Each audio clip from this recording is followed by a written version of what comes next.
Okay. Super. As you said, I worked with Fintech long before it was a word. I started the company in 1990, and I managed to get 20 banks as customer.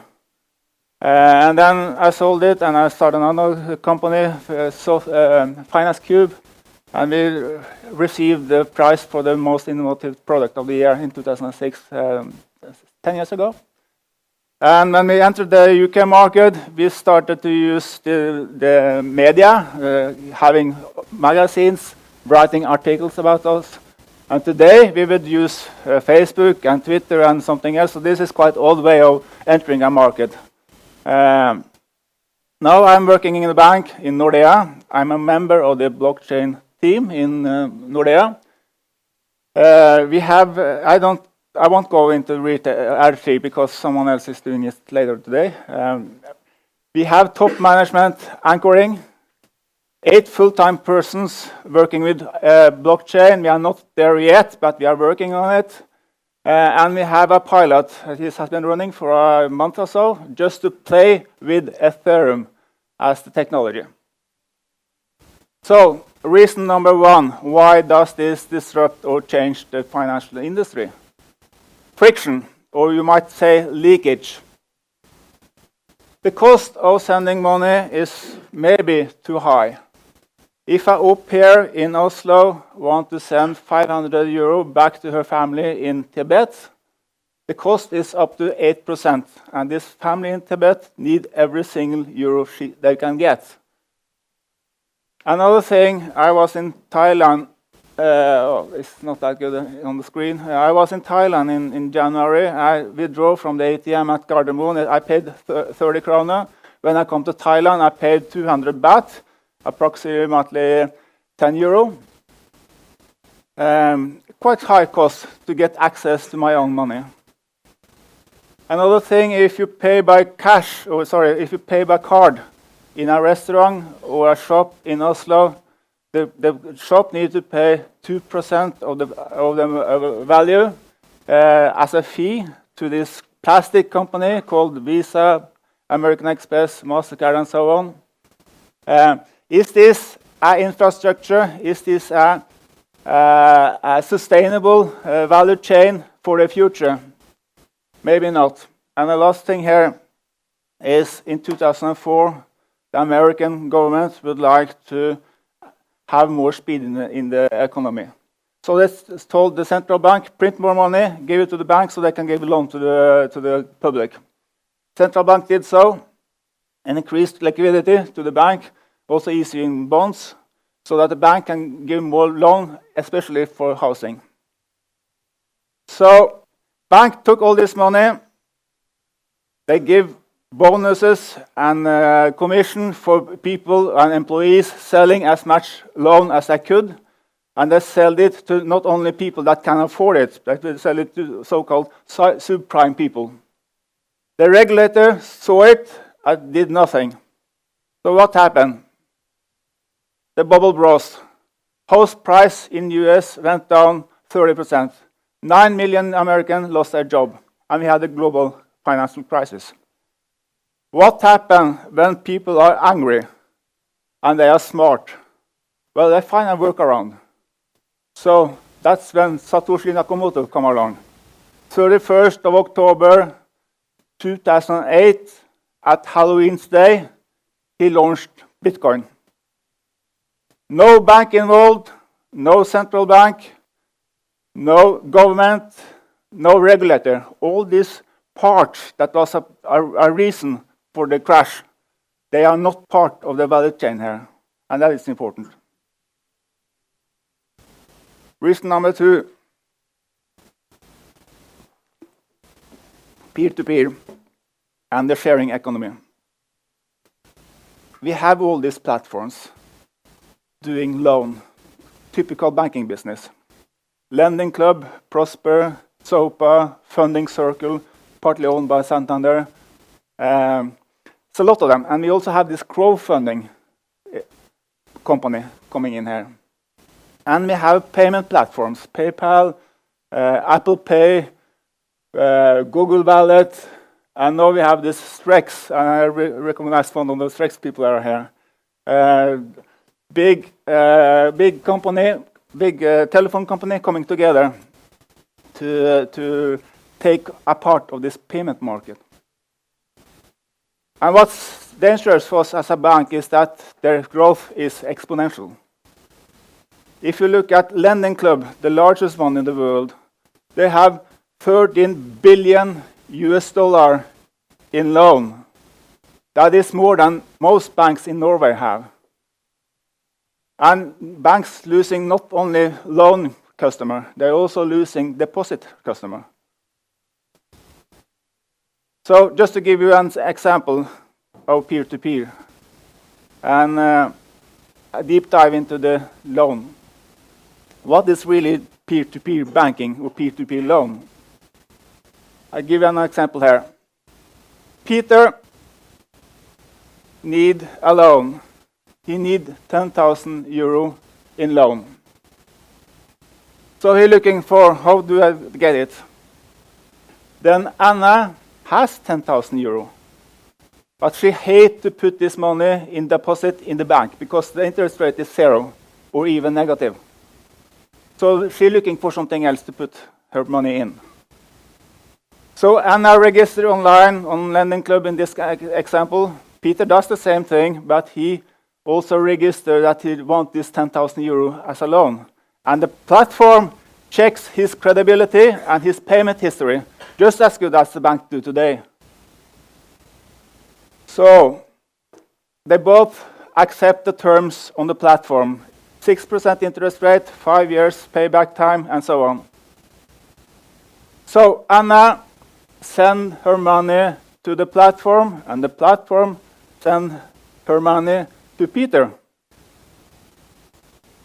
And Peter pay back every month according to the contract. Default rate at Lending Club is less than 4%, which means if Anna gets 6% on her money, minus 5% loss, then it's 2% profit. And the main enabler here is that people is trusting people. It's not necessarily a technology thing. And that is important for us. And then it's the blockchain. And I'll go a little bit deeper than the keynote speaker today. Just as an example. And this is very high level. Peter has a digital wallet, or a ledger. I call it a ledger from now on. This ledger contains cash, car, loan, but also fine art. He owns a picture, and this picture is stored at a gallery in Oslo. Christina also has a ledger. She doesn't have a picture, but she has a house, a car, and a loan, and so on. So Peter agreed to sell the picture to Christina for 20,000 Norwegian kroner. And we have a transaction here. It is from to, and what is changing? Ownership. And that is really important. Ownership is changing here. The picture is changing ownership, and the cash is changing ownership. And then we add a logic here. First the picture, and then money. We make it a transaction, and this is called smart contract because it's a logic in there. And we call it atomic swap transaction. Atomic swap transaction has two legs. One is the cash, and the other one is the picture. And one thing cannot happen without other things also happen. So Peter is 100% sure he will have his money. Christina is 100% sure she will have the picture. If Christina doesn't have the money, then Peter remains the owner of the picture. Okay, that is important. And for us as a bank, this means zero counterparty risk. So we make a transaction. We have a miner putting this transaction into the block, hundreds of transactions in one mining. And then this blockchain is distributed. And that is important.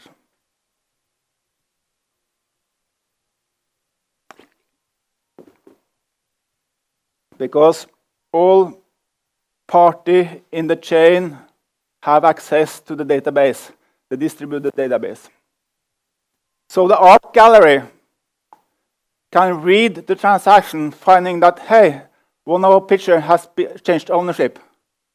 So they update their database with ownership. The bank do the same thing.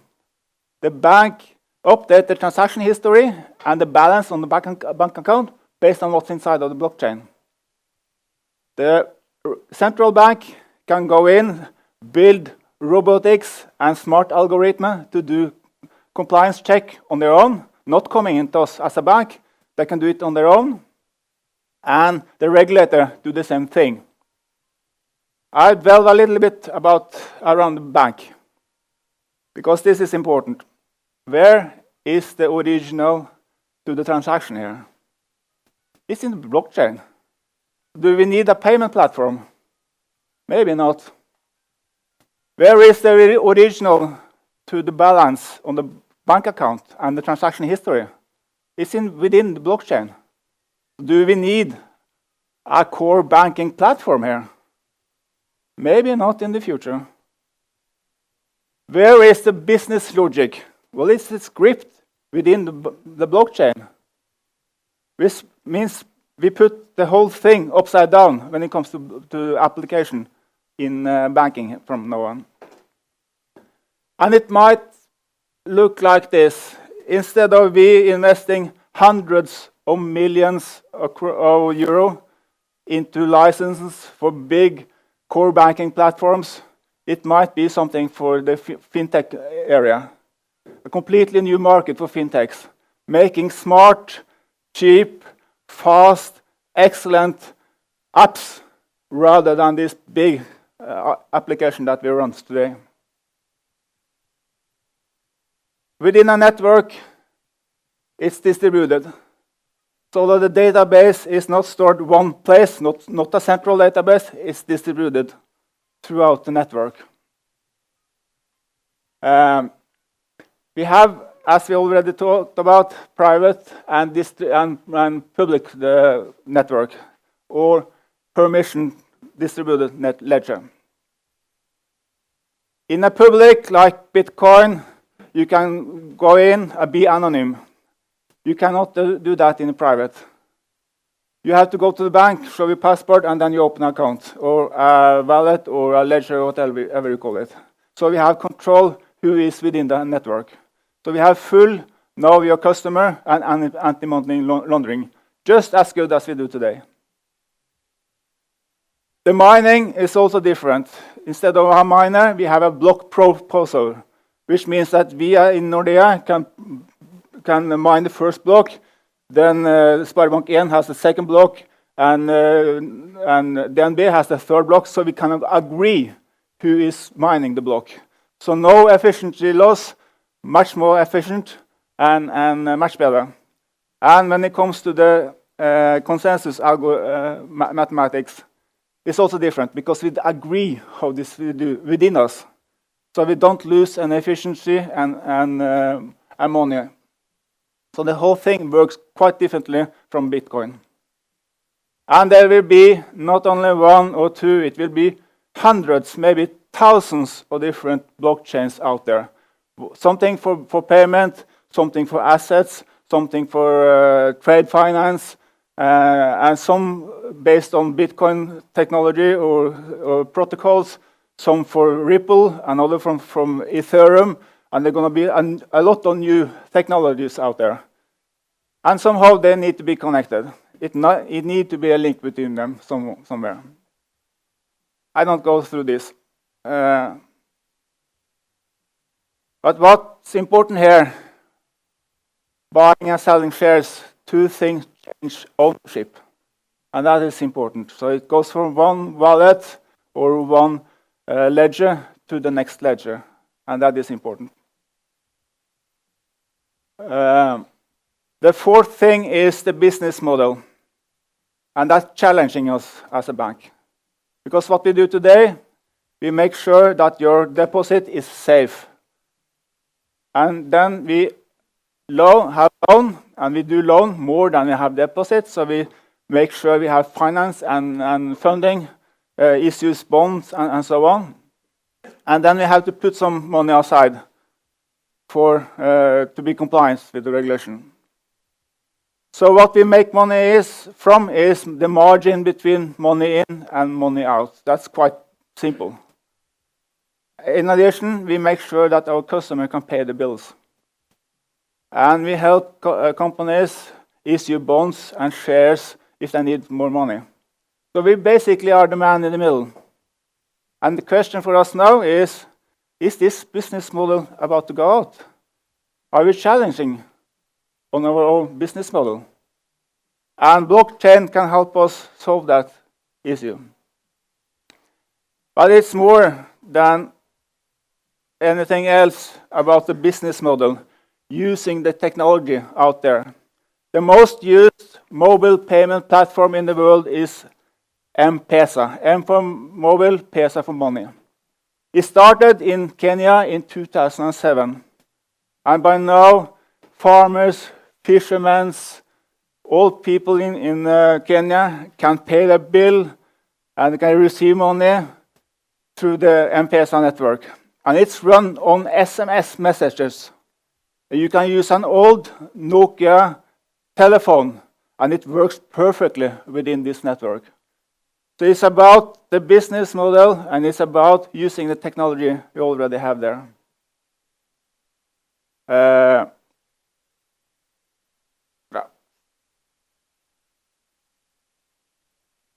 And the last thing is micropayment. So in the future, there will be paywall all over, everywhere. And that means if you go into a magazine, a paper, and you find something you would like to read, then you click on it, and you have to pay. Not much, just a little bit, but you have to pay there and then. If you listen to music online, it's not like Spotify. You will pay per song, or even if you have half a song, you pay for half a song. And this means that your pay is paid once a day, not once a month. You have your salary once a day. If you pass a toll station, your car pay when you pass. This means each of us will generate hundreds of payment transactions every day. And the infrastructure we have today doesn't cover up for this. It completely changed the landscape we are into. And even big data companies like Facebook, Google, when they use my information, because I own it, I own my profile, I own my search results, when they use my information, they have to pay me. Not much, but a little bit. Thinking is changing within 5 years from now. So this is very important. And finally, this is not one of the reasons, but for you, as a Fintech company, we had a very successful Nordea accelerator last year. 12 companies sat in our office for 3 months, having access to all of our resources. And we also helped them to get funding in the end. We do the same thing this year. The application is during the summer, and then in August we will choose maybe not 12, maybe even more, and then we start doing the same thing as we did last year. Thank you.